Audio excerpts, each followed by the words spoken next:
PT Asabri adalah sebuah BUMN yang bergerak di bidang asuransi sosial dan pembayaran pensiun khusus untuk prajurit TNI, anggota Polri, PNS, Kementerian Pertahanan Republik Indonesia, dan Polri.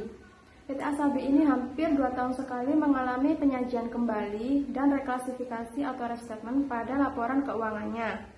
Sejak tahun 2010 hingga 2017, laporan PT Asabri ini pernah melakukan restatement sebanyak 4 kali. Restatement bukanlah merupakan pantangan, karena merupakan kesalahan pencatatan. Namun, dengan seringnya terjadi restatement pada laporan keuangan PT Asabri, tentu dapat menjadi pertanyaan bagi stakeholder mereka.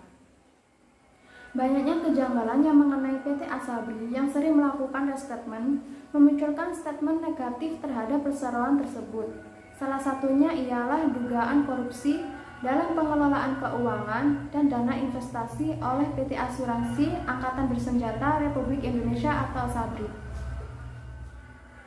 Statement negatif dan bukti-bukti yang ada mengenai PT Asabri, ada 8 tersangka yang ditetapkan dalam kasus ini.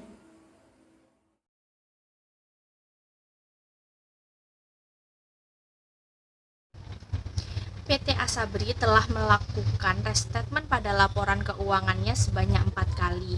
Hal ini menimbulkan banyaknya pemberitaan mengenainya. Salah satunya ialah CNBC Indonesia.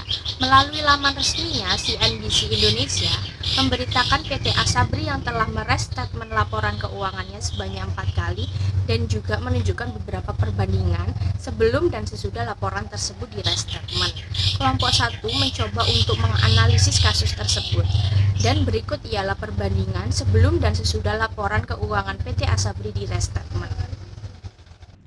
Yang pertama, aset pada laporan keuangan tahun 2015. Pada laporan keuangan tahun 2015, sebelum di restatement menunjukkan aset PT Asabri sebesar 32,31 triliun.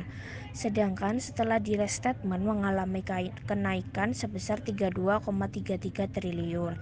Kenaikan angka tersebut belum menimbulkan kecurigaan. Yang kedua, liabilitas pada laporan keuangan tahun 2015. Pada laporan keuangan tersebut, sebelum di restatement, liabilitas menunjukkan angka sebesar 30,49 triliun. Namun setelah di restatement menunjukkan angka sebesar 31,48 triliun. Yang ketiga, ekuitas pada laporan keuangan tahun 2015. Sebelum mengalami restatement menunjukkan angka sebesar 1,8 triliun. Namun ketika setelah di restatement menunjukkan angka sebesar 842 miliar. Yang keempat, laba tahun berjalan pada laporan keuangan tahun 2016. Laba tahun berjalan mengalami penurunan. Ketika sebelum di restatement, laba tahun berjalan menunjukkan angka sebesar 537 miliar dan setelah di restatement menunjukkan angka sebesar 116 miliar. Yang kelima, ekuitas pada laporan keuangan tahun 2016. Ekuitas mengalami penurunan yang cukup drastis, di mana sebelum di restatement menunjukkan angka sebesar 1,6 triliun. Namun setelah di restatement menunjukkan angka hanya sebesar 169 miliar. Hal ini cukup mengundang perhatian banyak orang mengenai ketidakwajaran restatement pada PT Asabri.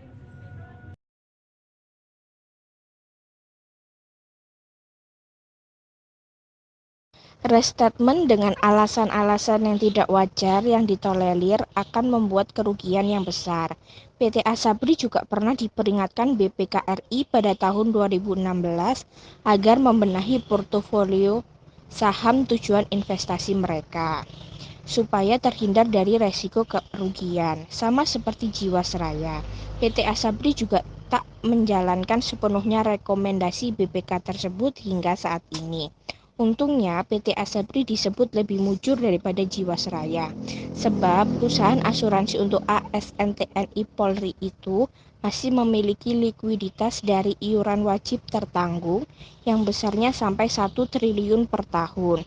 Pihak-pihak yang dirugikan termasuk dampaknya ialah yang pertama, merugikan perusahaan itu sendiri.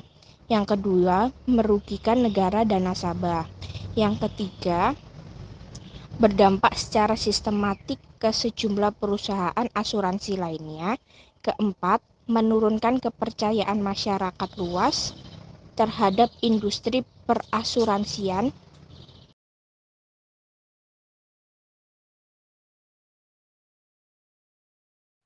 Kesimpulannya adalah PT Asabri hampir setiap 2 tahun sekali mengalami penyajian kembali dan reklasifikasi atau restatement pada laporan keuangannya. Sejak tahun 2010 hingga tahun 2017, laporan keuangan PT Asabri pernah melakukan restatement sebanyak 4 kali. BPK mengemukakan terdapat indikasi kecurangan dalam pengelolaan PT Asabri Persero. Ketua BPK menyampaikan bahwasanya saat ini pihaknya tengah melakukan proses investigasi dalam pengelolaan keuangan dan investigasi asuransi sosial pembayaran pensiun, khususnya TNI dan Polri. Dalam proses investigasi tersebut, terdapat beberapa kementerian atau lembaga terkait seperti Kementerian Keuangan, BUMN, Otoritas Jasa Keuangan atau OJK, BEI, dan KSEI juga turut diperiksa. Yang nantinya hasil dari proses pemeriksaan tersebut akan diserahkan kepada pihak yang lebih bertanggung jawab. Dampak yang timbul dengan adanya kasus ini adalah yang pertama, merugikan negara dan nasabah karena dananya dipakai untuk kepentingan perusahaan. Yang kedua, jika masalah PT Asabri tidak kunjung terselesaikan, maka bisa berdampak secara sistematik ke sejumlah perusahaan asuransi lainnya. Dalam dampak yang pertama ini berimbas pada industri asuransi, lalu jasa keuangan secara menyeluruh, dan kemudian akan merambat pada ekonomi nasional. Yang ketiga, persoalan keuangan yang kini tengah dihadapi perusahaan asuransi milik negara, yakni PT Asabri Persero, disebut berbagai pihak dapat menurunkan kepercayaan masyarakat luas terhadap industri perasuransian, juga terhadap pemerintah, dan menjadikan masyarakat enggan ikut serta dalam asuransi untuk kedepannya. Dan solusi agar kasus serupa tidak terulang kembali. Yang pertama, Kementerian Keuangan harus mendorong dan meningkatkan kualitas pengawasan terhadap profesi keuangan dan regulasinya, seperti kantor akuntan publik, penilaian, akuntan publik, dan sebagainya. Yang kedua, OJK melakukan pemeriksaan terlebih dahulu terhadap penyajian laporan keuangan dan mengkoordinasi dengan sejumlah pihak, diantaranya Kementerian Keuangan ataupun PT Bursa Efek Indonesia.